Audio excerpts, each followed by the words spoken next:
It has come to my attention over the past few weeks, we've been talking a lot about proper etiquette and how to conduct ourselves at the meetings.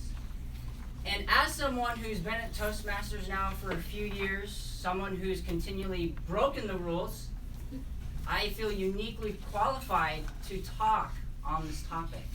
And I want to discuss today some of the written rules of Toastmasters, some of the unwritten rules of Toastmasters, as well as giving a few personal recommendations that I feel might elevate our club and help us have a higher sense of etiquette and purpose here. I went online and went to the Toastmasters main website and looked at some of their written rules, and I'll discuss them with all of you. The first rule is be at a meeting on time. And no, Karen, I'm not looking at you.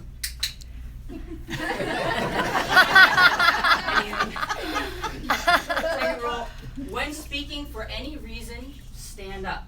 Whatever your role is, if it is your turn to speak, be standing. The third one, no side conversation during the meeting, unless of course that's with me. The fourth rule, when giving up the lectern, stand at the lectern until shaking hands with the person who is coming to take over the lectern.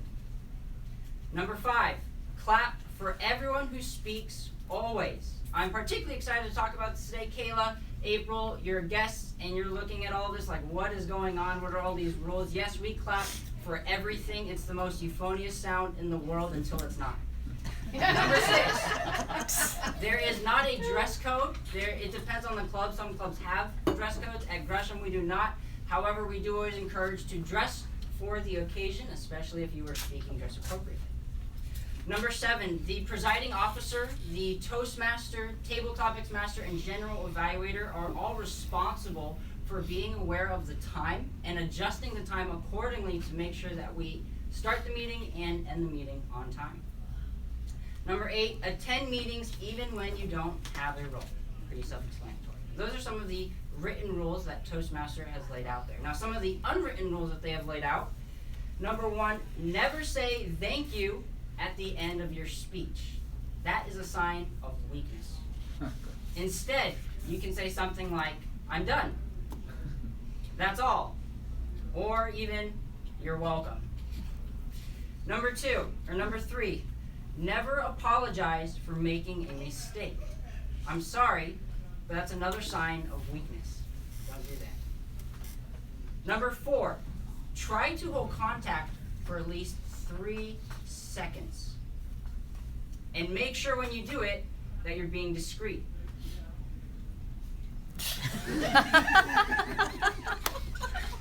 Number 5, do not use meetings to sell products or ideas. Instead, share your products or ideas. Number 6, if you go over your speaking time by 30 plus seconds, as Tweed just demonstrated, the timer should start to clap them down and everyone should follow suit. Oh. And that should end their speech. I know it's harsh, but that is one of the unwritten rules which we never follow because it's so harsh and painful. One time I gave a speech and I asked for 5 to 7 minutes and I went for 14 minutes. I was using a PowerPoint and everyone was so nice and following along. And it wasn't until after that I heard the time that I was very embarrassed.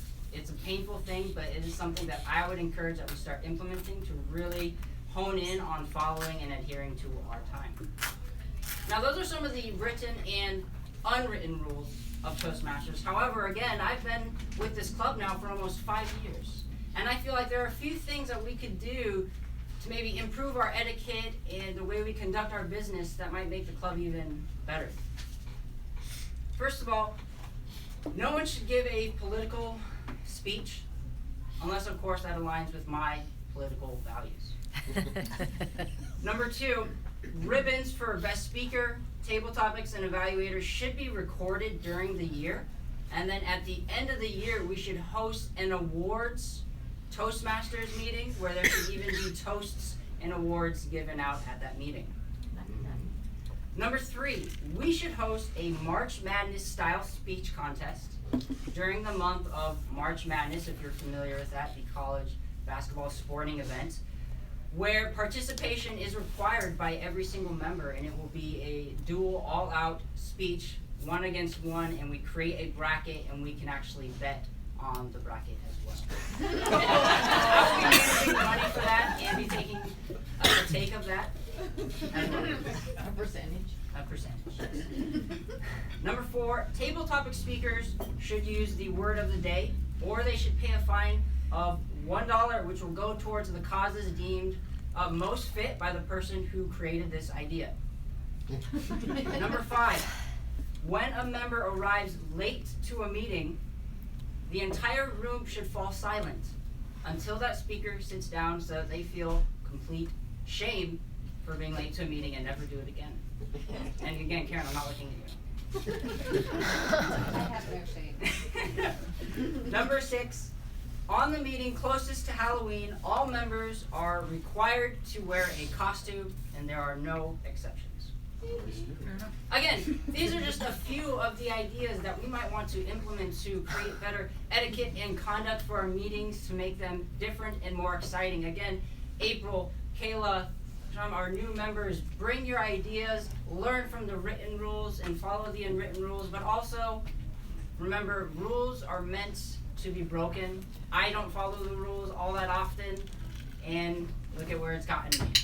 5 years. I don't have that. With that, Madam Toastmaster.